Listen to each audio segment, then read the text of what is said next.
your continued viewership. Before we begin, tell us, where in the world are you watching from? We love knowing our global reach. Now, let's dive into today's story. Chapter 1. The Perfect Life. Robert Mitchell had built his empire with calloused hands and an iron will. At 45, he owned the largest construction company in the tri-state area, Mitchell & Sons, employing over 300 workers. His reputation was legendary, fair but ruthless, loyal to those who earned it, and merciless to those who crossed him. Rob had clawed his way up from nothing, working 16-hour days since he was 16, sleeping in his truck between jobs when he couldn't afford rent. The two-story colonial house in Westfield represented everything he'd fought for.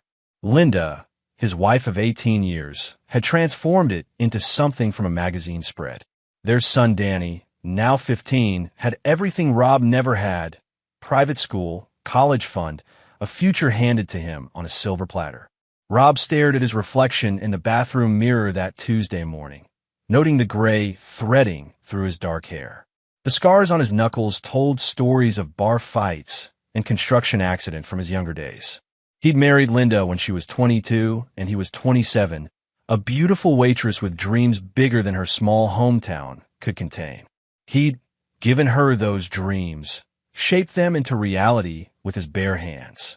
"Coffee's ready," Linda called from downstairs, her voice carrying that warm tone that had first captured his heart at Murphy's Diner all those years ago. Rob found her in the kitchen, still stunning at 40. Her auburn hair caught the morning light, and she wore the silk robe he'd bought her for their anniversary. She smiled, that same smile that had made him believe a roughneck like him could deserve something beautiful. "Early meeting today?" she asked, pouring coffee into his thermos. "Site inspection at the Riverside project. Foundation pour tomorrow if the weather holds." Rob kissed her cheek, breathing in her familiar perfume. "Danny's still asleep? You know teenagers. I'll drive him to school when he surfaces." Rob grabbed his hard hat from the counter. "Dinner at 7? Always." Linda's smile flickered for just a moment, so brief Rob almost missed it. He'd been missing a lot lately, he realized. Late nights at the office, weekend site visits, conference calls that stretched past midnight. Building an empire demanded sacrifice, but lately, he wondered if he'd sacrificed too much. The Riverside project was his masterpiece, a luxury residential complex that would cement Mitchell & Sons' reputation for decades. Every detail mattered. Every decision carried weight. As Rob walked the construction site, pointing out adjustments to his foreman, he felt the familiar satisfaction of creation, of building something permanent in a world full of temporary things. His phone buzzed with a text from Linda. "Having lunch with Cheryl today. Home by 4. Love you." Cheryl Brennan, Linda's college friend who'd moved to town 6 months ago. Recently divorced, always dramatic, the type who seemed to collect other people's problems. Rob had never warmed to her, but Linda needed friends. Being married to a man who worked 70 hours a week couldn't be easy. That evening, Rob arrived home to find Linda humming in the kitchen, preparing his favorite meal, beef stew with fresh bread. She seemed unusually cheerful, almost glowing. "Good day," he asked, wrapping his arms around her waist from behind. "Wonderful. Cheryl and I went to that new spa downtown. Very relaxing." Linda leaned into him, but something felt different. Her posture was too perfect, her voice too bright. Danny appeared in the doorway, earbuds dangling around his neck. "Hey, Dad. How was work?" "Same as always, son." "How was school?" "Fine." Danny's response was clipped, and he avoided eye contact. Teenage attitude, Rob assumed, though something nagged at him. They ate dinner in relative quiet, Linda chattering about her day, while Danny pushed food around his plate. Rob watched his family, noting subtle changes he couldn't quite identify. The way Linda's laugh sounded forced. How Danny kept glancing at his phone. Small things that probably meant nothing. After dinner, Rob retreated to his home office to review blueprints for the next day's pour. Construction was predictable. Follow the plans, use quality materials, maintain safety standards, and everything turned out solid. Unlike people, buildings didn't lie or change their nature overnight.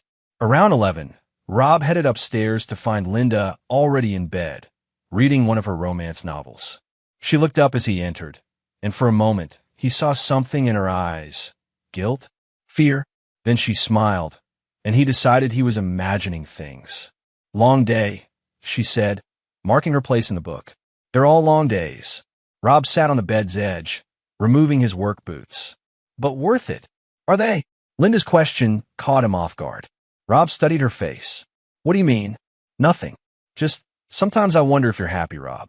Really happy. It was an odd question from a woman who lived in a house he'd bought, drove a car he'd paid for, wore jewelry he'd worked overtime to afford. But Rob had learned that women thought differently about such things. I'm happy when my family's safe and provided for. When I know you and Danny have everything you need. Linda nodded, but her smile seemed sad. I know you work hard for us. I hope you know how much that means to me. The conversation felt weighted with subtext he couldn't decipher. Rob kissed her goodnight and settled into bed, but sleep came slowly. Something was shifting in his perfect life, like the first crack in a foundation that seemed solid but was slowly giving way to hidden pressures. In the darkness, Linda lay beside him, her breathing too careful to be genuine sleep. Rob stared at the ceiling, his instincts, honed by years of managing difficult people and complex projects, telling him that change was coming. And in his experience, change usually meant trouble. Chapter 2: Shadows and Secrets. Trevor Kane had always been good at reading people. It's what made him successful in sales, and it's what had drawn Linda Mitchell to him like a moth to flame.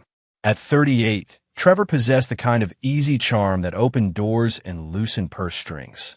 His silver tongue had sold everything from used cars to timeshares, but his greatest sale had been convincing Linda that she deserved better than a husband who treated her like another piece of property.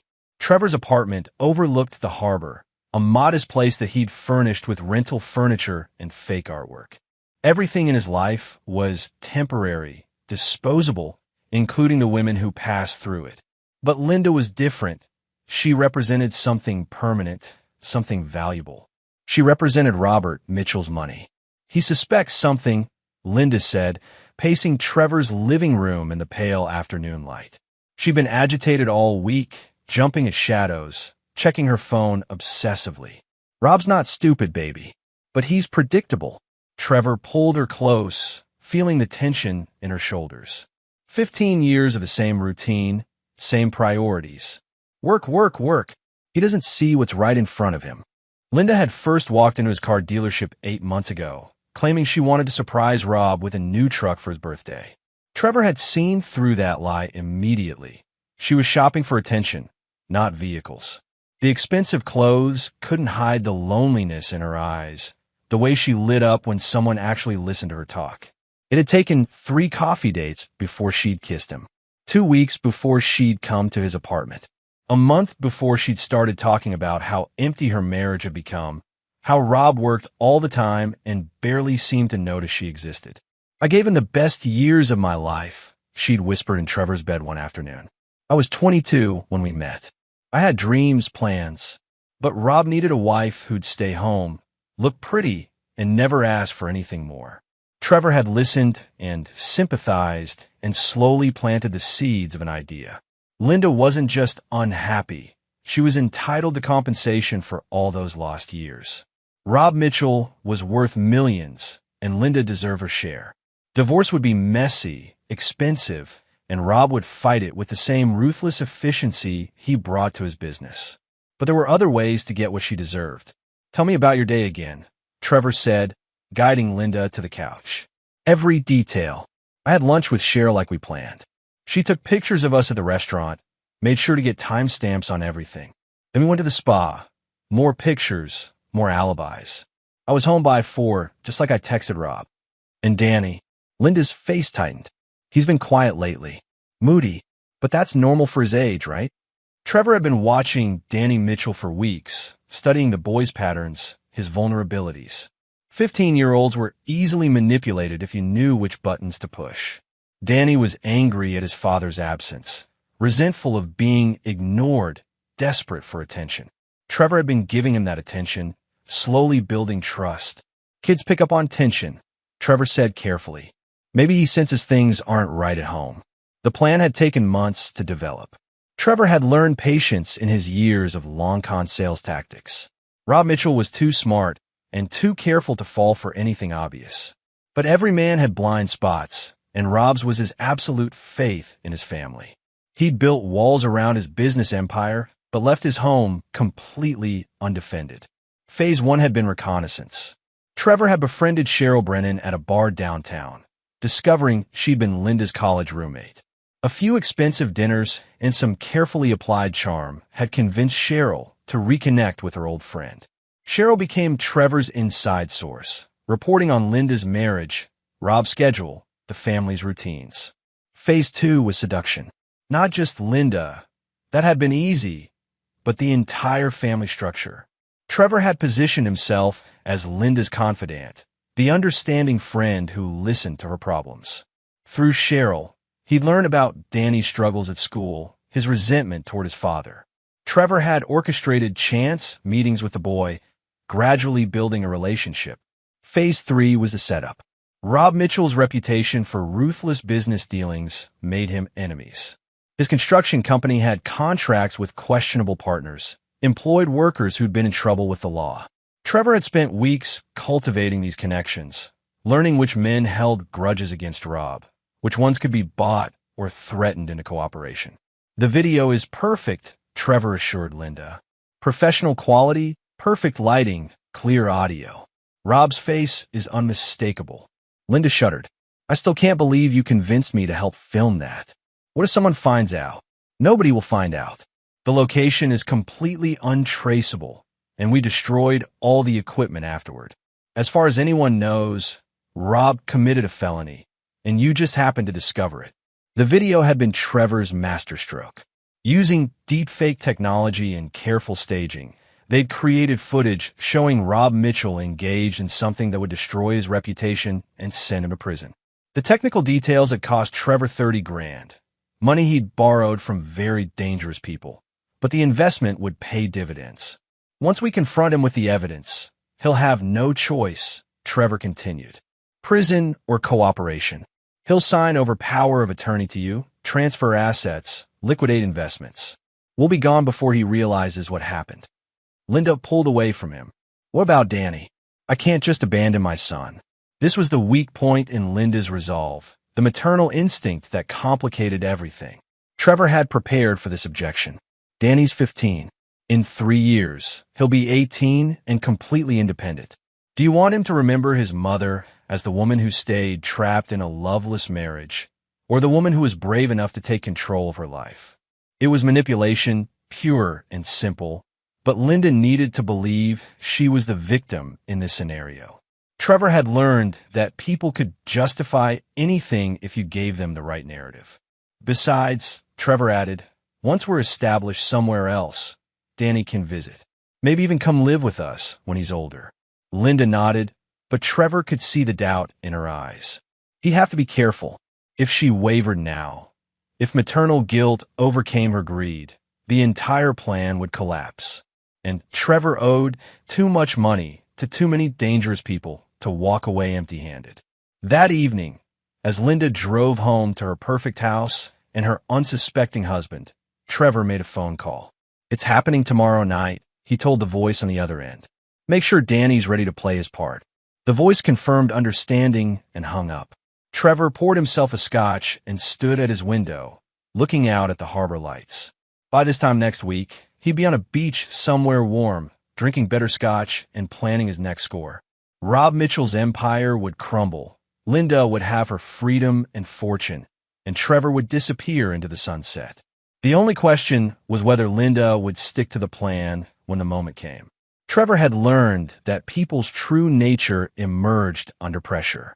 Tomorrow night, he'd discover whether Linda Mitchell was as ruthless as she needed to be, or if her maternal instincts would prove to be everyone's downfall. Chapter 3. The Trap Springs. The garage door rumbled shut behind Rob as he pulled into his driveway at 11:30 p.m. The foundation pour had run late. A concrete truck had broken down, forcing them to source replacement material and work into the night. His clothes smelled of diesel and cement dust.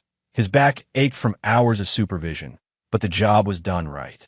The house was dark except for a single light in the kitchen. Linda would be asleep, and Danny would be in his room with his headphones on, lost in whatever teenagers did on their phones until all hours. Rob grabbed his thermos and hard hat from the passenger seat, looking forward to a hot shower and his own bed. The kitchen light illuminated a note on the counter. Went to bed early. Headache. Love L. Rob frowned. Linda rarely got headaches, and she usually waited up for him no matter how late he worked. Another small thing, another deviation from the pattern he'd known for 18 years. His instincts prickled again, that same feeling he'd had when a subcontractor tried to slip substandard materials past his inspection. He was halfway up the stairs when he heard it, the sound of muffled crying coming from the garage. Rob backtracked quietly, his construction boots silent on the carpeted steps. Through the window, he could see light filtering under the garage door. Danny was out there, and from the sound of it, the boy was in serious distress. Rob slipped through the kitchen and opened the door connecting the house to the garage. Danny sat on a storage crate, his face illuminated by the glow of his phone screen. Tears streaked his cheeks, and his whole body shook with suppressed sobs. Danny, Rob stepped into the garage, closing the door behind him. Son, what's wrong? Danny looked up, and Rob saw something in his son's eyes he'd never seen before, fear. Raw, primal terror that made Rob's protective instincts surge. Dad, Danny's voice cracked. Dad, Mom told me to give you this. Danny's hands trembled as he held out the phone. On the screen, a video was playing. Rob took the device, squinting at the image, and felt his blood turn to ice. The video showed Rob Mitchell, unmistakably him, in what appeared to be an abandoned warehouse. He was standing over a young woman who was bound and crying, holding what looked like a metal pipe. The camera angle captured his face clearly as he raised the weapon. Son, I never did that. Rob's voice came out strangled. The video was impossible, insane. He'd never been in that warehouse, never hurt anyone, never. Danny backed away from him, terror transforming his features. Dad, look at the date on the video. Rob's hand shook as he checked the timestamp. Yesterday. The video was dated yesterday, during the hours he'd supposedly been at the Riverside site, surrounded by workers who could vouch for his presence. Danny, this is fake. This is impossible. I was at work yesterday, you know that. Dad, please. Danny's voice broke completely. Please don't hurt me. The words hit Rob like a physical blow. His own son, afraid of him, believing he was capable of. Surprise. Rob spun toward the voice. Linda stood in the doorway, but this wasn't the woman who'd made him coffee that morning. Her smile was cold, predatory, nothing like the warm expression he'd fallen in love with 19 years ago. Daddy's going to jail, Linda continued, her voice sing-song, almost playful. Unless what? Rob's mind raced, trying to process what was happening. The video was fake, it had to be. But the technology, the quality, the timestamp. Unless you do exactly what I tell you to do. Linda stepped fully into the garage, and Rob noticed she was dressed differently than when he'd left that morning. Black clothes, gloves, like she was preparing for something. Linda, what the hell is this? What's going on? What's going on, Rob? Is that you're finally going to pay for 18 years of neglect. 18 years of treating me like a pretty decoration while you built your little empire. The pieces clicked into place with sickening clarity. The strange behavior, the fake alibis, the way Danny had been avoiding him. How long have you been planning this? Long enough. A new voice entered the conversation. A man stepped out from behind Rob's workbench, tall, well-dressed, with the kind of practiced smile Rob had seen on 1,000 salesmen. Rob Mitchell, the man said, extending his hand with mock politeness. Trevor Kane, I've heard so much about you. Rob ignored the offered handshake. You're the one behind this. Behind what? I'm just Linda's friend. The friend who's been listening to her for months while you ignored her. The friend who's been giving Danny the attention his father had never bothered with. You son of a... Rob started toward Trevor, but Linda's voice stopped him. I wouldn't do that, Rob. Not with Danny watching. Not when that video is already uploaded to a secure server, ready to be sent to the police with a single text message. Rob looked at his son, who was pressed against a garage wall, phone clutched to his chest like a shield. "Danny, you don't believe this. You know I would never. I don't know anything anymore." Danny shouted. "You're never here. You don't talk to me. You don't care about anything except work and money and—" Danny's voice broke again. "Trevor's been more of a father to me these past few months than you ever were." The betrayal cut deeper than any physical wound. Rob had worked 16-hour days for this boy, had built an empire to secure his future, had sacrificed everything to give him opportunities Rob had never had. And Danny had chosen a stranger over his own father. "Here's how this works," Trevor said, his voice businesslike.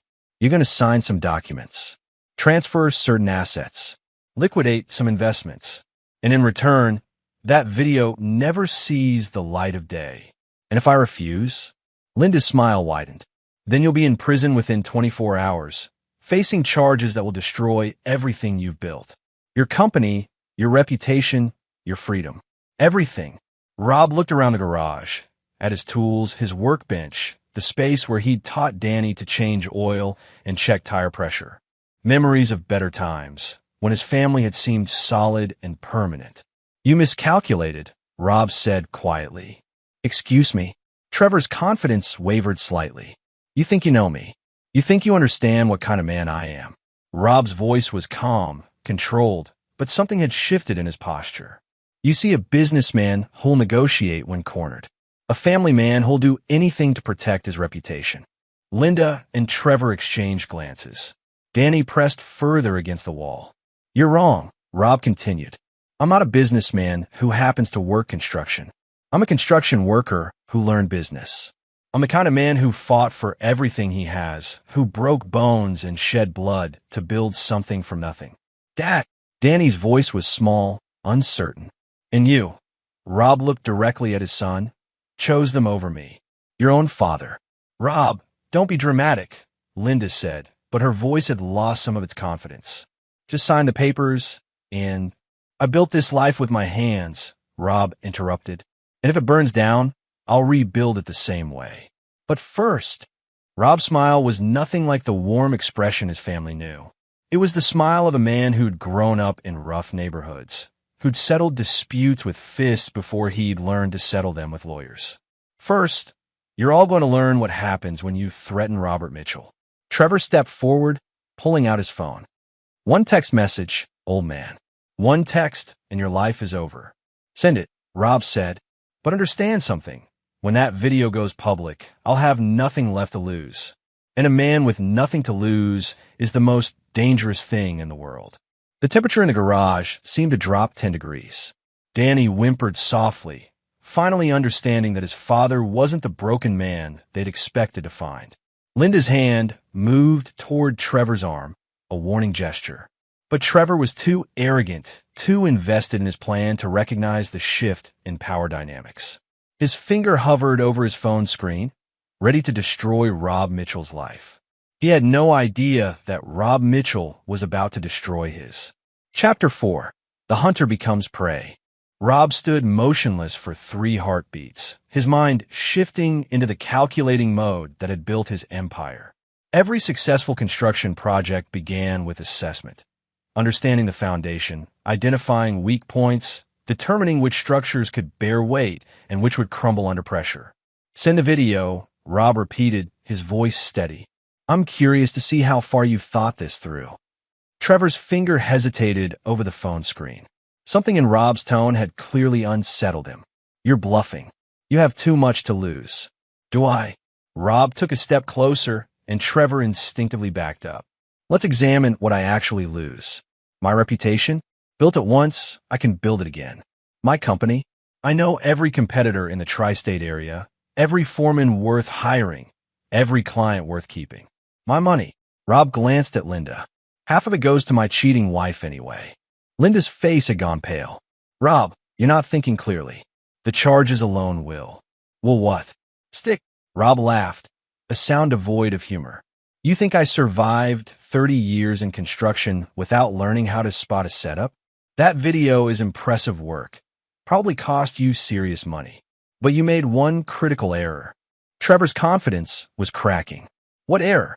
You assumed I'm the same man I was 18 years ago. The man who worked alone, who had no connections, no resources beyond his own two hands. Rob pulled out his own phone, speed dialing a number. You forgot that I'm Robert Mitchell now. The call connected immediately. Rob? Jesus, it's almost midnight. What's...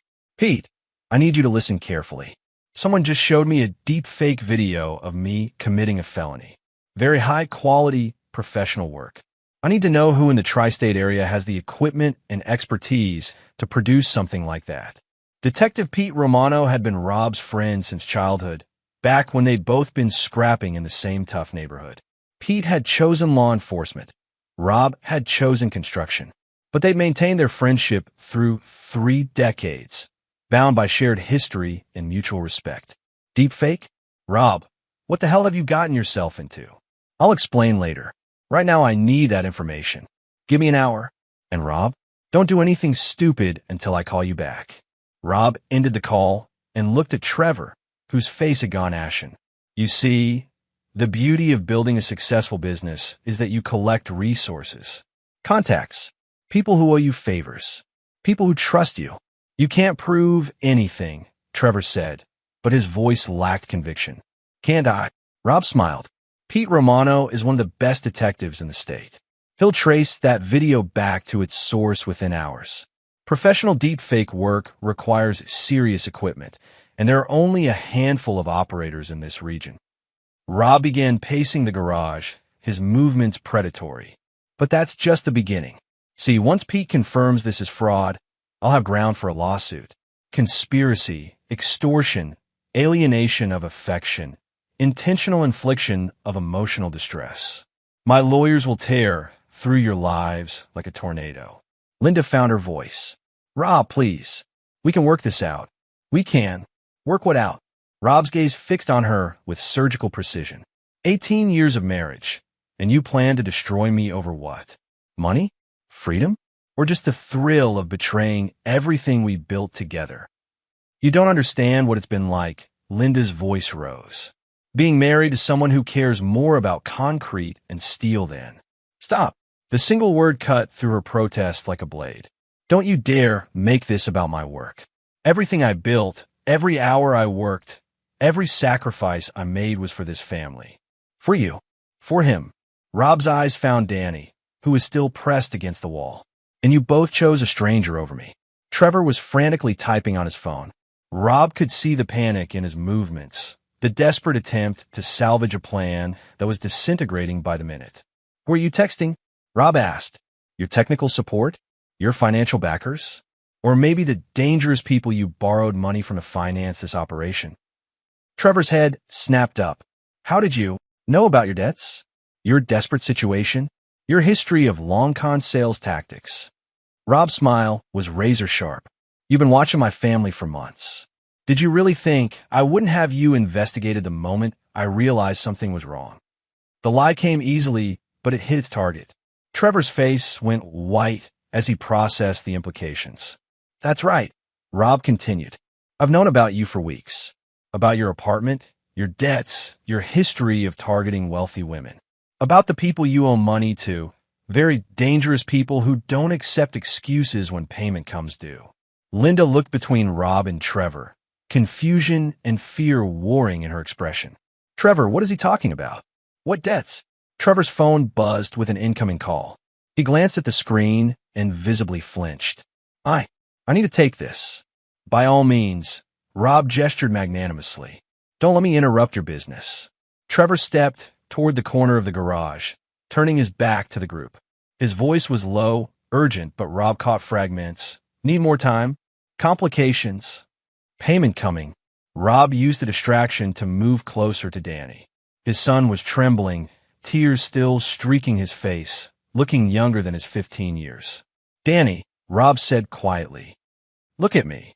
The boy's eyes met his father's, and Rob saw the confusion there, the dawning realization that perhaps he'd misjudged the situation entirely. I need you to understand something, Rob continued.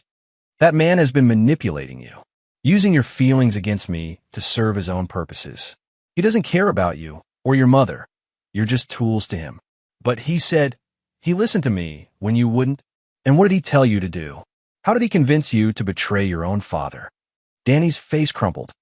He said you didn't really love us, that you only cared about work. He said if I helped him, you'd finally pay attention to me. The admission hit Rob like a physical blow. His son, desperate for attention, manipulated by a predator who'd identified his vulnerabilities and exploited them ruthlessly.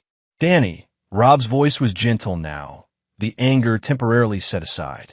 I've made mistakes. I've worked too much, been absent too often. But I love you more than my own life. Everything I've done has been to build something for you, to give you opportunities one never had. I know, Danny whispered. I know that now. I'm sorry, Dad. I'm so sorry.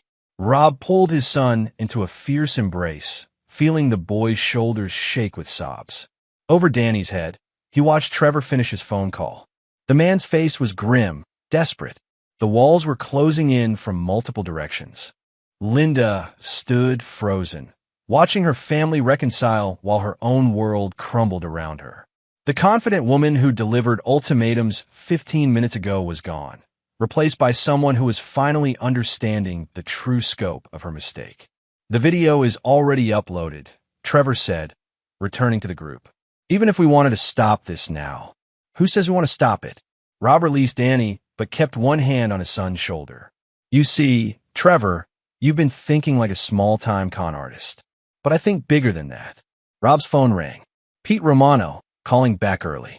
Rob, I found your deepfake artist.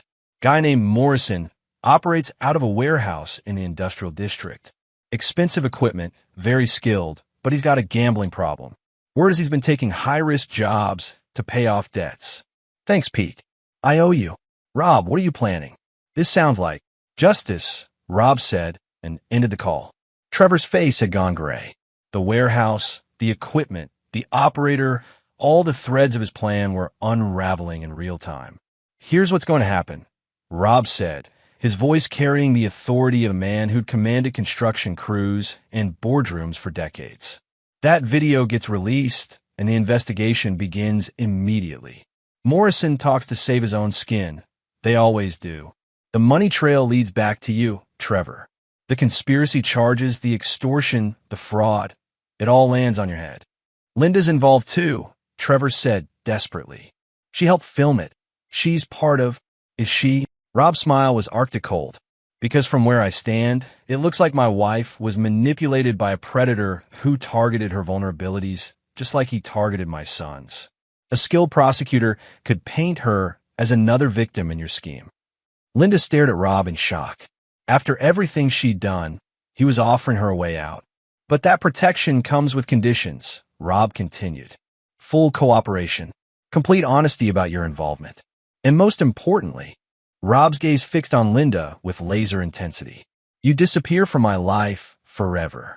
You sign whatever papers my lawyers put in front of you. You take nothing from this marriage except what I choose to give you, and you never contact me or Danny again. The garage fell silent except for the distant hum of traffic and Danny's quiet sniffling. 3 lives hung in the balance, waiting for decisions that would reshape everything. Trevor was the first to break. Linda, we need to talk. Privately. No, Rob said. Whatever you have to say, you say it here. No more secrets, no more schemes. Everything in the open from now on. The trap had been sprung, but not in the way any of them had expected. The hunter had become the prey, and Robert Mitchell was just getting started. Chapter 5. Dismantling the Enemy. Trevor Kane had spent his entire adult life reading people, identifying their pressure points, exploiting their weaknesses. But standing in Rob Mitchell's garage at midnight, watching his carefully constructed plan crumble, he finally understood what it felt like to be outmaneuvered by a superior opponent. Linda, Trevor's voice was tight with barely controlled panic. We need to stick to the plan. The video is already uploaded. The financial transfers are ready. All you need is her signature on documents that will make you rich while she goes to prison, Rob interrupted. Because that's what this was always about, wasn't it, Trevor? The money. Linda looked between the two men, her world tilting on its axis. Trevor? What is he talking about? Rob pulled out his phone again, this time opening a voice recording app. Tell her about the insurance policy, Trevor. The one where if this goes wrong, she takes the fall while you disappear with liquid assets. I don't know what you are. Tell her about the offshore accounts you've been setting up. The exit strategy that involves her facing federal charges while you sip cocktails on a beach somewhere. Rob's voice was calm, matter of fact. Tell her how you've been playing the long game. Not just on me, but on her too. The look on Linda's face was heartbreaking. The expression of someone watching their last refuge crumble. Trevor, is that true? Trevor's practice charm finally abandoned him completely. Linda, you have to understand the risk management required. Risk management? Linda's voice rose to a shriek. You bastard. You were planning to abandon me. Like you planned to abandon your family, Rob observed quietly. Funny how betrayal travels in circles. Danny had been silent during this exchange, still pressed against his father's side, but now he spoke up. Mom, why did you do this? Why did you want to hurt Dad?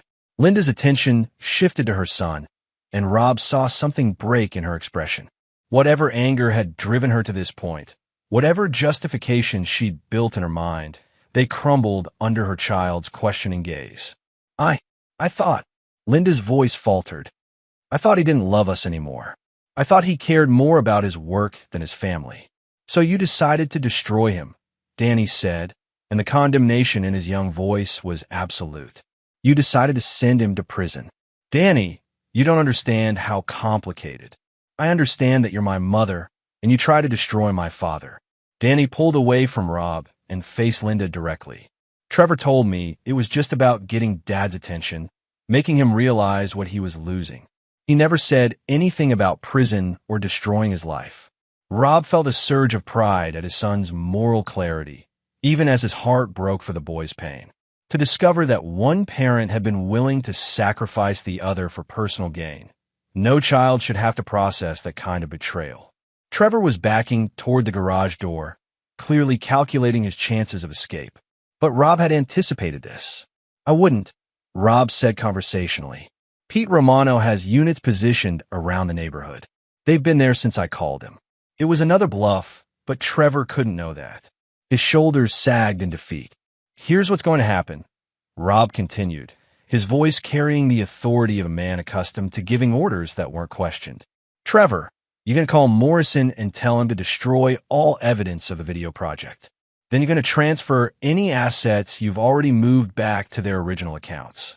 I can't. The people I owe money to are going to be disappointed. That's what happens when you gamble with money you don't have. Rob's tone was unsympathetic. You chose to target my family to solve your problems. Now you get to face the consequences. Rob turned to Linda, and you're going to choose. Right now, in front of our son, you can cooperate fully, help me destroy every trace of this conspiracy, and walk away with enough money to start over somewhere else. Or you can stand by Trevor, face federal charges for extortion and fraud, and spend the next decade in prison.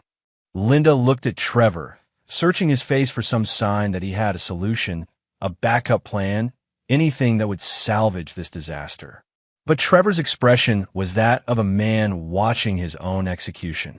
What about Danny? Linda asked finally. What about him? Rob's voice was ice cold. You made your choice when you decided to use him against me. You forfeited your right to maternal concern the moment you turned my son into a weapon. Dad, Danny said quietly. Can I talk to Mom? Alone. Rob hesitated. After everything that had happened, the idea of leaving Linda alone with Danny felt dangerous. But his son had been through enough trauma for one night. If this conversation would help him process what had happened, Rob could allow it. 5 minutes, Rob said. Trevor and I will step outside. Rob gestured for Trevor to precede him out of the garage. The night air was cool and clean, a sharp contrast to the suffocating atmosphere inside. Rob could hear Danny's voice through the thin walls, too low to make out words, but carrying the tone of someone working through profound disappointment. You really think you've won, Trevor said, leaning against Rob's truck. But this isn't over. There are people involved in this that you don't know about, people who won't just walk away because your plan fell apart. The people you owe money to? Rob studied Trevor's face in the dim streetlight. The ones who fronted you cash for the deepfake operation? Tell me about them. Trevor's laugh was bitter. You think you're tough because you built a construction company? These people break kneecaps for entertainment. They don't care about your reputation or your connections. They want their money, and they're going to get it one way or another. From me, you mean? Since your original plan failed. From someone. And Linda's still legally your wife, which makes her responsible for community debts. The threat was clear, and Rob felt his anger shift into something colder, more focused. It was one thing to target him directly. Threatening Linda, despite her betrayal, was another matter entirely. How much? Rob asked. 80 grand plus interest. They're not the patient type. Rob did quick calculations. 80,000 was significant, but manageable, especially if it eliminated an ongoing threat. But paying Trevor's debts felt like rewarding failure, encouraging future attacks. Here's a better idea, Rob said. You're going to make some phone calls. You're going to explain to these dangerous friends of yours that the job failed, the target proved too difficult, and they need to write off the loss. They don't write off losses. They collect them in blood. Not if you give them something better. Rob's smile was predatory. You see, Trevor, you're not the only one with dangerous connections. The difference is mine are legal. Rob pulled out his phone and showed Trevor a contact list that included judges, prosecutors, federal agents, and police commissioners. 30 years of successful business builds a lot of relationships. My lawyer plays golf with the district attorney. My accountant is married to a federal judge. My best friend from childhood runs the organized crime task force. Trevor's face went white as he processed the implications. So here's what you're going to do, Rob continued. You're going to convince your creditors that pursuing this debt would expose them to federal investigation. You're going to make them understand that Robert Mitchell is not a target. He's a trap. The garage door opened, and Danny emerged, his face streaked with tears, but his posture more settled. Linda followed, looking like a woman who'd just attended her own funeral. We talked, Danny said simply. I understand why she did it, but I can't forgive it. She's my mother, but she chose to hurt our family. That's not something I can just forget. Rob felt his heart break for his son's lost innocence. 15 years old, and already learning that the people you trust most can be the ones who hurt you deepest. Linda, Rob asked, what's your decision? Linda's voice was barely a whisper. I'll cooperate. I'll sign whatever you want to sign. Just, please don't completely destroy me. I know I don't deserve mercy, but you'll get what you deserve, Rob said. Nothing more, nothing less. He looked at Trevor, who was staring at his phone like it might explode. And you're going to start making those calls. Right now. Because every minute you delay makes this situation worse for everyone involved. Trevor nodded slowly, finally understanding that his only path to survival ran through Robert Mitchell's mercy. And mercy, Rob had learned that night, was a luxury he could no longer afford. The conspiracy was unraveling. The conspirators were broken, but Rob's real work was just beginning. Destroying his enemies had been the easy part. Rebuilding his family's trust, healing his son's wounds, and constructing a new life from the wreckage of the old one. That would require all the skills that had built his empire, and some he was only just beginning to discover. Chapter 6. The Price of Betrayal. The next 48 hours passed in a blur of lawyers, paperwork, and careful orchestration. Rob had transformed his home office into a war room, coordinating multiple simultaneous operations with the precision that had made Mitchell & Sons the most successful construction company in the region. Linda sat at the kitchen table, signing document after document under the watchful eye of Rob's attorney, Margaret Shun, a sharp woman in her 50s who specialized in high-stakes divorce proceedings. Each signature stripped away another piece of the life Linda had known, reducing 18 years of marriage to legal boilerplate and financial settlements. This transfers your interest in the Westfield property to your husband, Margaret explained, sliding another form across the table. You'll retain ownership of the downtown condo, the Lexus, and a settlement of $200,000. Linda's hand trembled as she signed. $200,000 sounded generous until you considered she was walking away from a marriage worth several million. But generosity wasn't the point. Control was. Rob was demonstrating that he held all the power now. that her cooperation was rewarded, but her betrayal came with consequences. Trevor had spent those same 48 hours making increasingly desperate phone calls. Rob could hear fragments of conversation through the thin walls of the guest room where Trevor was confined. Explanations, pleas, promises that sounded less convincing with each iteration. The Kozlov organization isn't known for patience. Detective Pete Romano had explained when Rob called for background on Trevor's creditors. Russian mob, mostly loan sharking and protection rackets. They've got legitimate business fronts, but their collection methods are definitely old school. How old school? Hospital old school. Sometimes morgue old school. Rob had factored this information into his planning. The Kozlovs represented an ongoing threat that needed to be neutralized permanently, not temporarily. You couldn't negotiate with people like that. You could only eliminate them or redirect their attention elsewhere. Danny had returned to school, though Rob could see the strain in his son's face. The boy was processing trauma that no 15-year-old should have to handle, learning lessons about trust and betrayal that would shape his character for the rest of his life. Rob had arranged for counseling, but some wounds could only heal with time. The video has been completely destroyed, Trevor reported on the second day, his voice hoarse from stress and sleepless nights. Morrison wiped his servers and destroyed the hardware. There's no trace of it anywhere. Good, Rob said. Now tell me about the Kozlovs. Trevor's face went ashen. What about them? Their business model, their operations, their weaknesses. Everything you know. Rob, you don't understand. These aren't people you can intimidate or outsmart. They're businessmen, Rob interrupted. Violent businessmen, but businessmen nonetheless. They respond to profit and loss like everyone else. The question is how to make your debt more expensive to collect than it's worth. Rob had been researching the Kozlov organization since Pete first mentioned them. They operated several legitimate businesses, a trucking company, 2 restaurants, a construction supply warehouse. The construction connection was interesting. Rob had never dealt with them directly, but he knew their reputation in the industry. Alexei Kozlov, Rob mused, reading from a file on his desk, owns Kozlov Materials, supplies concrete and steel to half the contractors in the city, including some of my competitors. Trevor looked confused. What does that have to do with? Everything. Rob's smile was sharp.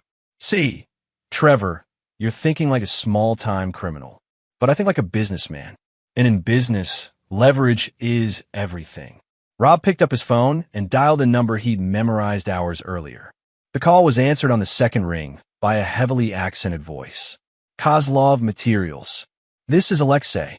Mr. Kozlov, this is Robert Mitchell of Mitchell & Sons Construction. I understand we have a mutual acquaintance who's created some complications. There was a pause, the sound of calculation. Mr. Mitchell, your reputation precedes you. What complications? Trevor Kane owes you money. Money he borrowed to finance an operation against my family. That operation has failed, and Mr. Kane is now under my protection. Another pause, longer this time. Protection is expensive, Mr. Mitchell. $80,000 expensive. I'm not calling to pay his debt. I'm calling to offer you something more valuable than money. I'm listening. Exclusive supplier status for the Riverside project. $12 million in concrete and steel, with guaranteed payment schedules and completion bonuses, plus preferential consideration for all future Mitchell & Sons projects. The silence stretched for nearly a minute. Rob could practically hear Alexei's mental calculations. $80,000 in questionable debt versus millions in legitimate business. This is contingent on Mr. Kane's debt being forgiven. Completely forgiven. Clean slate. And if Mr. Kane attempts similar operations in the future, then he becomes your problem again. But until then, he's off limits. Acceptable. I will prepare the contracts. Rob ended the call and looked at Trevor, who was staring at him in amazement. Why did you do that? Rob finished. Because smart enemies are more dangerous than smart allies. You've seen what I'm capable of when threatened. Would you rather have me as a partner or an adversary? Trevor nodded slowly, understanding dawning in his expression. What do you want from me? Information. Names. Details about everyone involved in this conspiracy. I want to know who else might come after my family, who else might think we're easy targets. And in return, you get to live. You get to start over somewhere else with a clean slate. But you disappear, Trevor, permanently.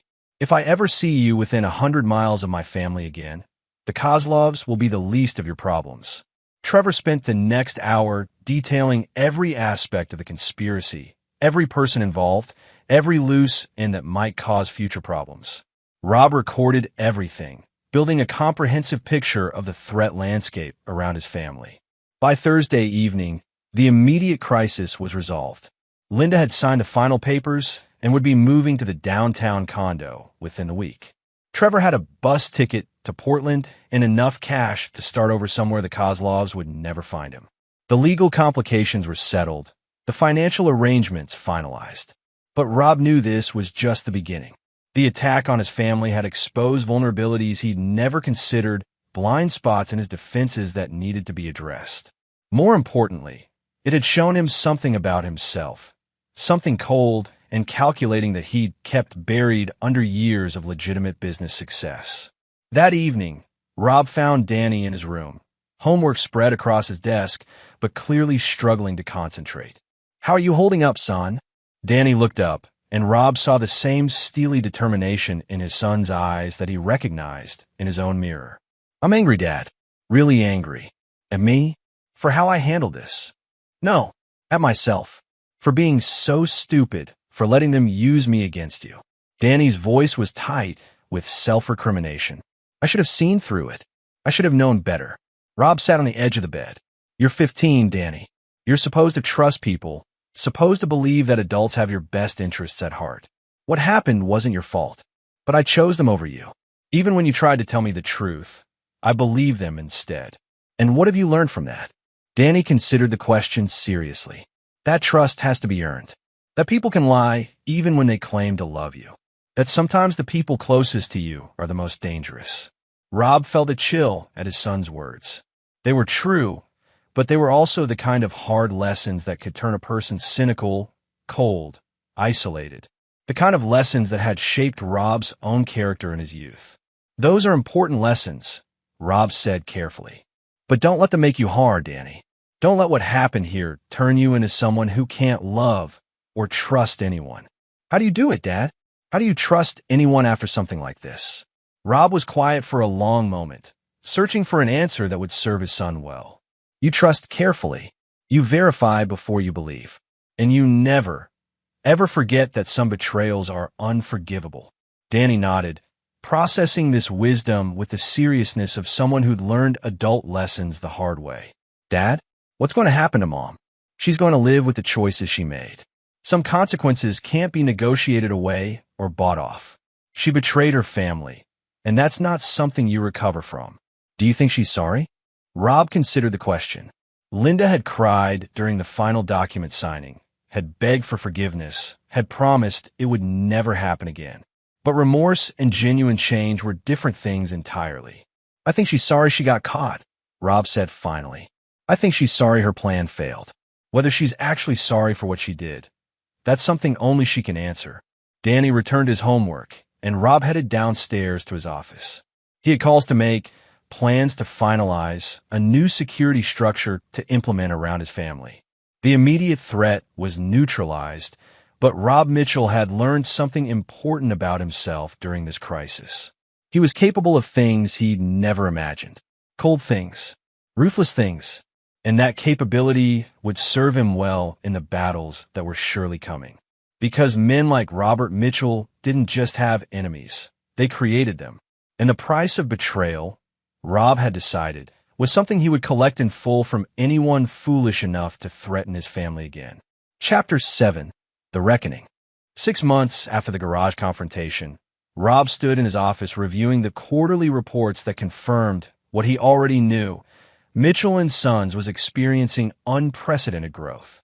The exclusive contract with Kozlov Materials had opened doors to larger projects, government contracts, and partnerships that would have taken years to develop through conventional channels. But success in business was only part of Rob's transformation. The man who had once trusted implicitly now verified everything.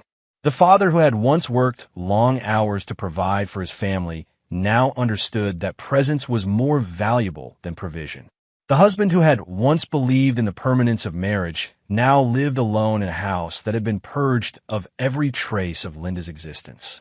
Danny had adapted to their new reality with resilience that both impressed and worried Rob. The boy was thriving academically, excelling in sports, but there was a hardness in his eyes that hadn't been there before. At 16, Danny had learned lessons about betrayal and consequence that most people didn't master until middle age. "Dad, there's something I need to tell you," Danny said one evening over dinner. They ate together every night now, a ritual Rob had instituted to rebuild the connection that had been damaged by years of work-focused absence. "What's on your mind, son?" "I've been getting messages from Mom." Rob set down his fork carefully. Linda's contact with Danny was explicitly forbidden under the separation agreement, a violation that could result in legal consequences. "What kind of messages?" "Texts mostly, sometimes emails. She wants to see me, to explain her side of what happened. She says you're keeping us apart unfairly." Rob studied his son's face, noting the tension there. "What do you think about that?" "I think she had her chance to explain.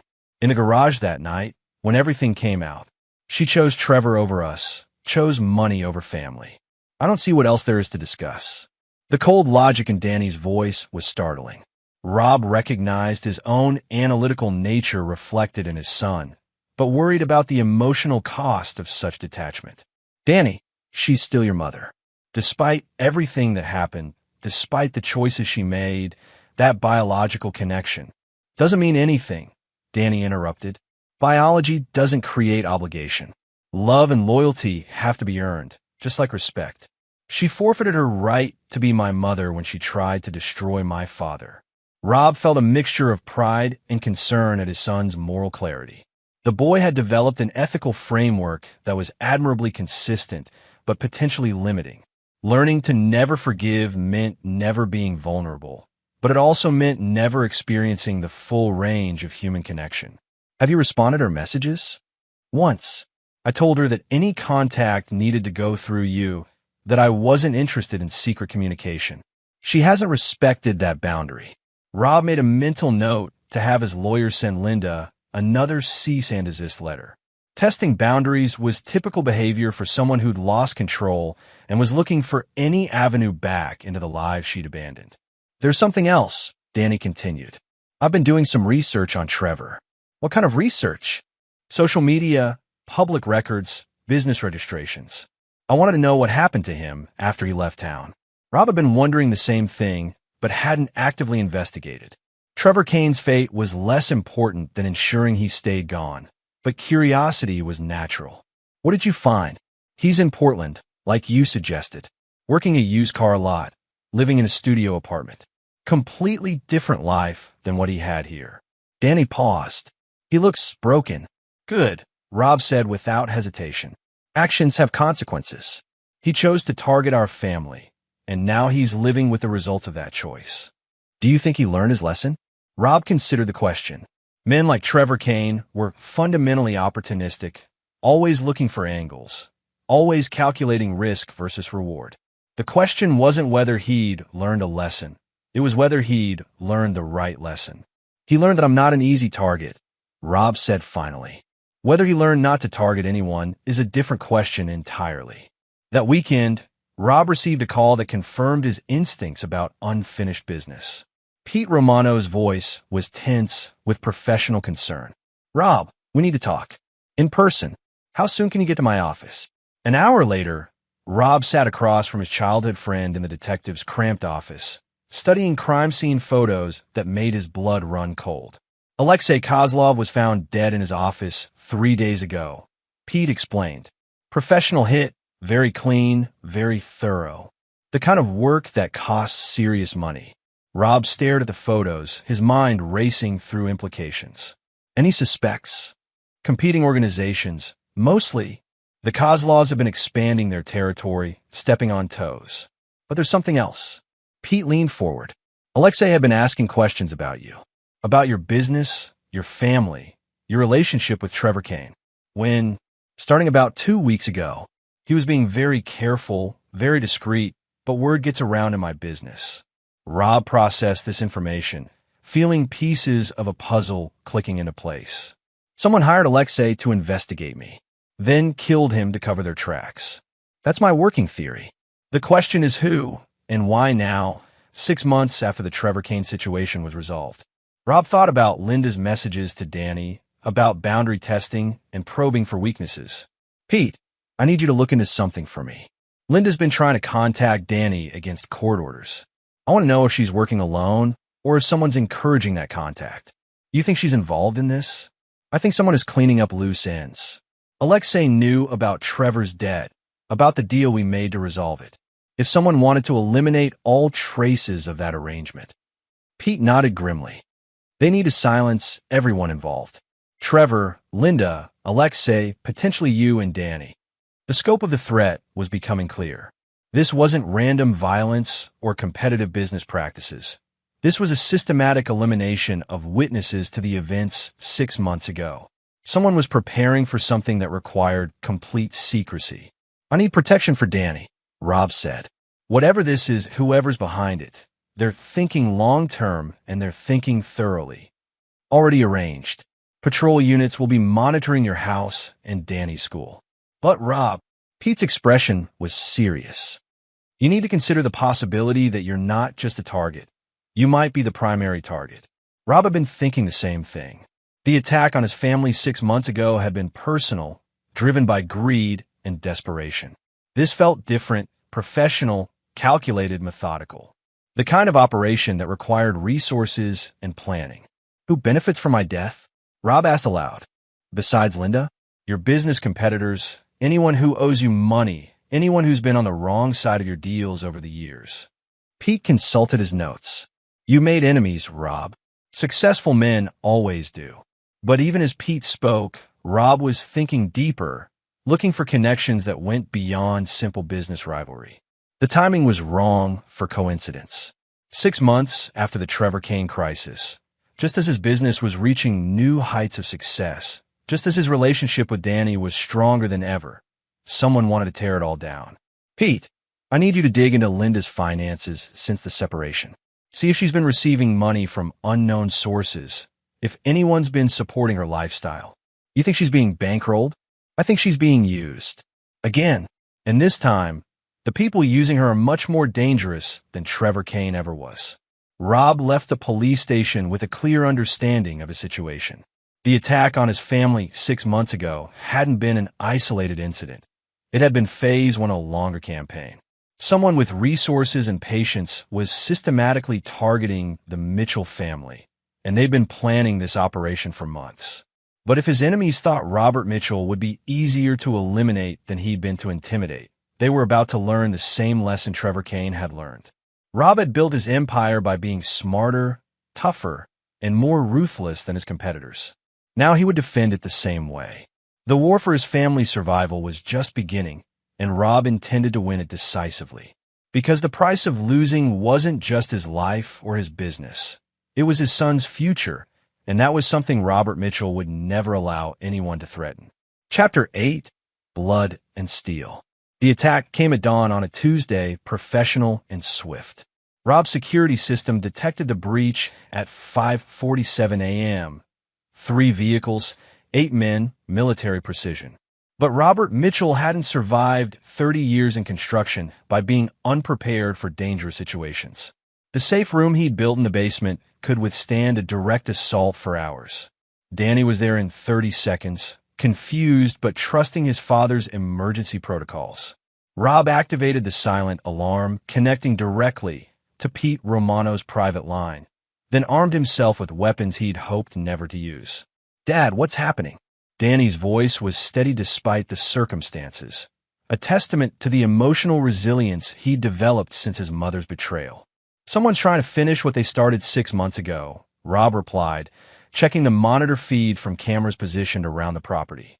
Professional team, military equipment. This isn't random. Through the basement speakers, they could hear footsteps above, systematic searching, the sound of furniture being overturned. The intruders were being thorough, looking for something specific. Rob's phone buzzed with an encrypted message. We have Linda. Trade yourself for her location. You have 10 minutes. The tactical situation crystallized instantly. This wasn't just an assassination attempt. It was a hostage crisis designed to force Rob into an impossible choice. Save the woman who betrayed him, or let her die knowing he could have prevented it. Danny, listen to me very carefully, Rob said, pulling his son away from the monitors. I need you to stay in this room, no matter what happens upstairs. There's a secondary exit through the tunnel that leads to the neighbor's basement. If anything happens to me, you use that route and get to Pete Romano. Dad, you're not going up there. This is obviously a trap. Of course it's a trap, but it's also an opportunity. Rob smiled grimly. They think they know Robert Mitchell, the businessman, the family man, the legitimate contractor. They don't know the man I was before I built all this. Rob had grown up in neighborhoods where survival meant violence, where disputes were settled with fists and sometimes worse. Those skills have been dormant for decades, buried under suits and contracts and legitimate success. But they'd never disappeared entirely. The house's intercom crackled with an unfamiliar voice. Mr. Mitchell, we know you're here. This doesn't have to be complicated. Come upstairs, and we can discuss terms like civilized people. Rob keyed the intercom response. Send me proof that Linda's alive, then we'll talk. Proof is expensive, Mr. Mitchell. But I suppose we can afford a small investment. A phone buzzed with an incoming video call. Linda's face appeared on screen, terror-stricken but apparently unharmed. She was in what looked like an abandoned warehouse, surrounded by armed men. Rob, her voice was barely a whisper. They said to let me go if you. The video cut off, replaced by text. Ground floor. Alone. 5 minutes. Rob made his choice with the cold calculation that had built his empire. Linda's fate was her own responsibility. She'd chosen to involve herself with dangerous people, chosen to betray her family, chosen the path that led to this moment. But Danny's safety was non-negotiable. Son, I need you to understand something. Whatever happens next, whatever you see or hear, remember that everything I do is to protect you. Everything. Danny's eyes widened as he processed his father's tone. Dad, you're scaring me. Good. Fear keeps you alive. Stay in this room. Use the tunnel if necessary. Trust only Pete Romano. Rob kissed his son's forehead. I love you, Danny. Remember that. Rob armed himself with tools from his construction days. Weapons that wouldn't trigger metal detectors, but could be devastatingly effective in experienced hands. He'd learned violence in back alleys and bar fights, refined it during years when solving problems with physical force was simply another business tool. The man waiting in Rob's living room was exactly what he'd expected. Military bearing, expensive clothes, the kind of professional competence that costs serious money. 2 associates flanked him, similarly equipped and positioned. Mr. Mitchell, thank you for being reasonable. Let's skip the pleasantries.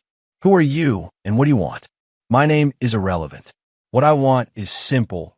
The complete destruction of evidence from a certain video project 6 months ago, along with elimination of all witnesses to related financial arrangements. Rob kept his expression neutral. Trevor Kane's operation was thoroughly dismantled. There's nothing left to clean up. Except you, Mr. Mitchell, and your son, and the unfortunately persistent Ms. Linda Mitchell, who's been asking inconvenient questions about money transfers and offshore accounts. The pieces finally clicked into place. Linda hadn't been randomly testing boundaries with her messages to Danny. She'd been investigating the financial trail from Trevor's operation, trying to understand where the money had really come from and where it had gone. She found something, Rob said. She found enough to be dangerous. Names, account numbers, transaction records. Information that could expose operations much larger than Trevor Kane's amateur schemes. So you're cleaning house. We're protecting investments. Mr. Mitchell, your reputation for intelligence is well-deserved. Surely you understand that some secrets are worth killing for. Rob did understand, but understanding didn't mean accepting. These people had made a fundamental error in judgment. They'd assumed Robert Mitchell would negotiate when cornered, just as Trevor Kane had assumed 6 months earlier. Here's what's going to happen, Rob said, his voice carrying the authority that had commanded construction crews and boardrooms for decades. You're going to release Linda. You're going to leave my son alone, and you're going to disappear from our lives permanently. The lead man smiled. And if we refuse, then you're going to learn why smart people don't threaten Robert Mitchell. The violence that followed was swift and brutal. Rob moved with the efficiency of someone who'd learned to fight before he'd learned to negotiate, using tools and techniques that had been honed in environments far more dangerous than corporate boardrooms. The first man went down with a nail gun to the chest, a construction tool repurposed for close-quarters combat. The second fell to a framing hammer applied with surgical precision. The third managed to draw his weapon before Rob's crowbar opened his skull like an overripe fruit. Professional killers, Rob had learned, were often unprepared for legitimate violence from unexpected sources. They planned for resistance from other professionals, not from successful businessmen who remembered how to kill with their hands. Rob's phone rang as he stood among the bodies. Pete Romano's voice was tense with urgency. "Rob, we found the warehouse. Linda's alive, but barely. These people were planning to eliminate everyone connected to the Kane operation. How many others are there? Unknown. But Rob, we found financial records. This goes deeper than Trevor Kane. Someone's been using small-time cons to test larger operations, identifying targets for much bigger schemes." Rob processed this information while surveying his destroyed living room. The attack on his family hadn't been personal. It had been professional. A test run for operations targeting other wealthy families, other successful businessmen. "Pete, I need you to listen carefully. There are 3 bodies in my house. Professional killers, armed and dangerous. They came here to kill me and my son, and they had Linda as leverage." "Jesus, Rob. Are you?" "I'm fine. Danny's safe. But this isn't over. Someone sent these people, someone with resources and connections. We need to find them before they send more." Rob ended the call and looked around his destroyed home. The house where he'd built a life, raised a son, trusted a wife who'd betrayed him. It was just property now, another asset to be protected or abandoned as circumstances demanded. What mattered was Danny's safety and the absolute certainty that no one would ever threaten his family again. Robert Mitchell had learned something important about himself during this crisis. He was capable of anything necessary to protect what he loved. And anyone foolish enough to test that capability would discover, as Trevor Kane and these professional killers had discovered, that the price of threatening Robert Mitchell was always paid in full. Chapter 9. New Foundations. 2 years after the warehouse confrontation, Robert Mitchell stood in his new office overlooking the harbor, watching construction crews put finishing touches on the Mitchell security complex. What had begun as a personal defense measure had evolved into a comprehensive security consulting firm, serving wealthy families and successful businesses throughout the region. The events that destroyed his marriage and tested his family had transformed Rob from a traditional contractor into something harder, more focused, infinitely more dangerous to those who might threaten what he protected.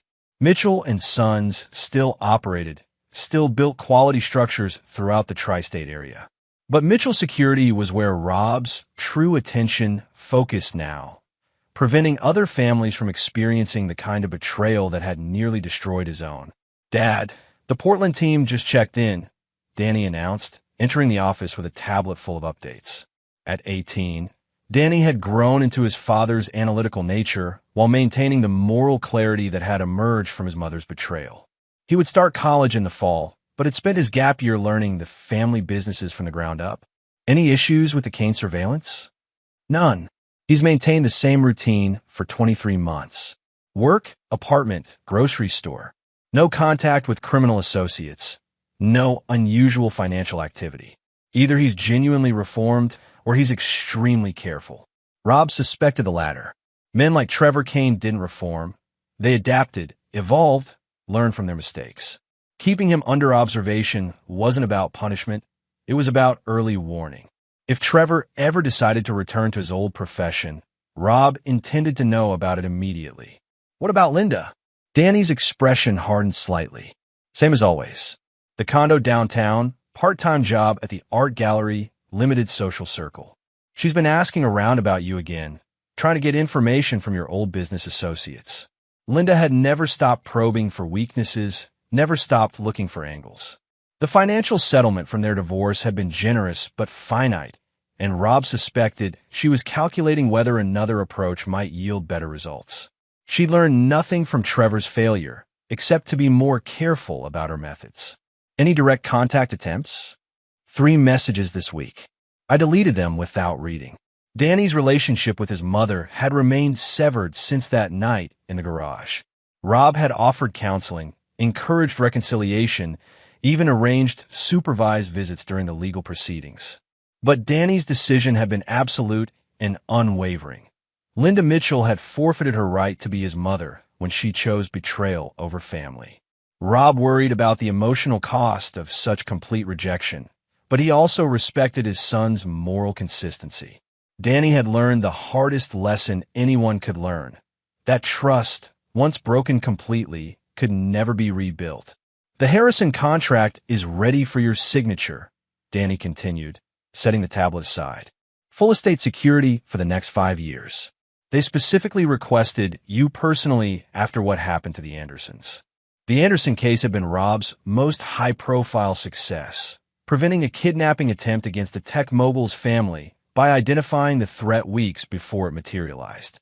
The methods Mitchell Security employed were unconventional, often legally questionable, but absolutely effective. Any word from Pete about the federal investigation? Still ongoing. The people behind the warehouse operation had connections in 12 states, operations targeting at least 30 families. The FBI thinks they were building towards something much larger. Rob had provided extensive cooperation with federal investigators, sharing everything he'd learned about the conspiracy that had targeted his family. But he'd also maintained private channels of information, ensuring that Mitchell Security stayed ahead of any threats that official law enforcement might miss. The war that had begun with Trevor Kane's amateur extortion scheme had revealed a much larger criminal enterprise. Professional operations targeting successful families, exploiting personal vulnerabilities to steal wealth and destroy lives. Rob's successful defense of his own family had made him a valuable ally to law enforcement and a sought-after protector for other potential targets. Danny, there's something we need to discuss. His son looked up from the tablet, instantly alert. Over the past 2 years, they developed a communication style based on absolute honesty and mutual respect. No secrets, no protected feelings, no assumptions that problems would resolve themselves without direct action. It's about your mother. Danny's expression didn't change, but Rob noticed the slight tension in his shoulders. What about her? She's dying. The words hung in the air between them. Rob had received the medical information from Linda's doctor 3 days earlier. Pancreatic cancer, advanced stage, prognosis measured in months rather than years. How long? Danny asked, his voice professionally calm. 6 months, maybe less. Danny nodded, processing the information with the same analytical detachment he brought to security assessments and business analysis. Does she know you know? Yes. She asked me to tell you. Asked if you might consider visiting her. And what did you tell her? That the decision was yours to make. Danny was quiet for several minutes, staring out at the harbor where fishing boats were returning with their morning catch. Rob waited, knowing that his son needed time to work through the emotional complexities of the situation. She made her choice, Danny said finally. When she chose Trevor over us, when she decided to destroy our family for money, she ended any claim to my concern or my presence. Even knowing she's dying, especially knowing she's dying. This is her last chance to manipulate me, to use guilt and sympathy to get the emotional connection she forfeited through her actions. Rob felt a chill at his son's cold analysis, even as he admired the logical consistency. Danny had learned from his mother's betrayal, but perhaps he'd learned too well. Danny, mercy isn't weakness. Compassion doesn't require trust. You can acknowledge her suffering without forgiving her betrayal. Can I?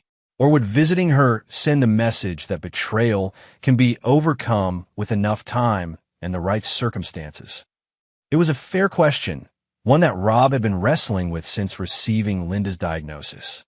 The moral framework they'd built together emphasized consequences, accountability, the permanent nature of certain choices.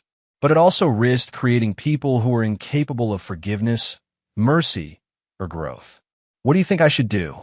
Danny asked. Rob considered his answer carefully. His son was 18 now, legally an adult, intellectually mature beyond his years. But he was also carrying wounds that might never fully heal, shaped by lessons that were both necessary and potentially limiting. I think you should remember that showing mercy to someone who's dying doesn't excuse their betrayal of you when they were living. You can be kind without being weak, compassionate without being foolish. Danny nodded slowly. And if I choose not to see her, then that's your choice to make, and I'll support it completely. What about you? Will you see her? Rob thought about Linda, the beautiful young waitress he'd fallen in love with, the woman who'd shared his dreams and helped him build a life, the wife who'd ultimately chosen to destroy everything they'd created together.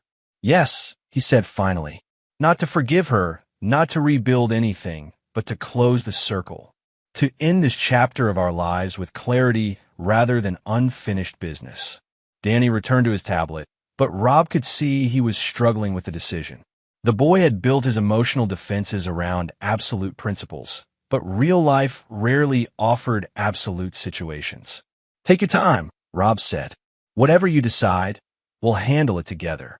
That evening, Rob drove to Linda's condo for the first time since their divorce was finalized. She answered the door looking frail but still recognizable. The woman he'd shared 18 years with, now facing the consequences of choices that had seemed so important 2 years ago. Rob, thank you for coming. They sat in her living room, surrounded by furniture he'd paid for, artwork they'd selected together, photographs of a family that no longer existed. The conversation was awkward, stilted, weighted with history that couldn't be undone. I know you hate me, Linda said finally. I don't hate you, Rob replied honestly. Hate requires emotional investment. You're simply someone I used to know who made choices I can't respect. Linda flinched at the cold assessment, but nodded as if she'd expected nothing else. Will Danny come see me? I don't know. That's his decision to make. He's become just like you, hasn't he? Hard, unforgiving, incapable of mercy. Rob studied the woman who'd once been his wife, seeing the manipulation even in her dying moments. He's become someone who understands that actions have consequences. That trust, once broken, can't be rebuilt with words and time. And you think that's healthy? That emotional isolation? I think it's realistic. You taught him that the people closest to him could be the most dangerous. That's a lesson that will serve him well. Linda began to cry, quiet tears that might have moved him once, before he'd learned the cost of misplaced trust. I made a mistake, Rob. A terrible mistake. But I loved you both in my way. No, Rob said firmly. You loved what we could provide for you. Security, status, comfort. When you thought you could get those things more easily through betrayal than through loyalty, you chose betrayal. People change, Rob. People can learn from their mistakes, grow beyond their failures. Some people can. You had 2 years to prove you'd changed, to demonstrate growth or remorse or accountability. Instead, you've spent that time probing for new angles, testing boundaries, looking for ways to reinsert yourself into our lives. Linda's tears stopped as she processed the accusation. You've been watching me. Of course I have. You proved you can't be trusted, so trust became irrelevant. Verification became essential. And you'll watch me until I die? Until you die, or until you prove you're no longer a threat to my son's emotional well-being. Linda nodded slowly, finally understanding that this conversation wasn't about reconciliation or forgiveness. It was about establishing final parameters, closing accounts, ensuring that her death wouldn't create new complications for the family she'd abandoned. Tell Danny, she said as Rob prepared to leave. Tell him I'm sorry. Not for the consequences, not for getting caught, but for the choice itself. For choosing someone else over the family I was supposed to protect. Rob looked back at her from the doorway. I'll tell him. Whether he believes it or cares about it is up to him. Linda Mitchell died 6 weeks later, alone in a hospice room, surrounded by flowers from people who'd known her briefly rather than deeply. Danny didn't attend the funeral, though he sent a single white rose with no note attached. Standing at her graveside, Rob felt neither satisfaction nor regret. Linda's death was simply the end of a chapter that had concluded long before her diagnosis. The woman he'd loved had died the night. She chose Trevor Kane over her family. What had passed away in the hospice was simply the physical remainder of someone who'd become a stranger through her own choices. No regrets? Pete Romano asked, standing beside his oldest friend as other mourners dispersed.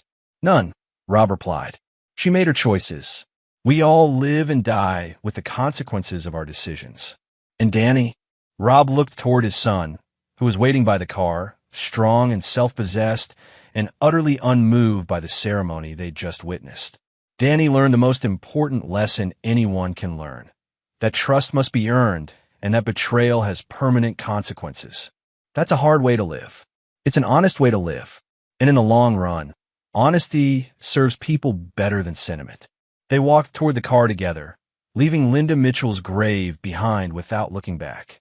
The chapter was closed, the accounts were settled, and the future stretched ahead with the clarity that came from understanding exactly what was worth protecting and what price you were willing to pay to protect it. Robert Mitchell had built an empire with his hands, defended it with his mind, and preserved it through his willingness to do whatever was necessary when threatened. His son had learned those same lessons and would carry them forward into whatever challenges awaited. Some stories ended with forgiveness and reconciliation.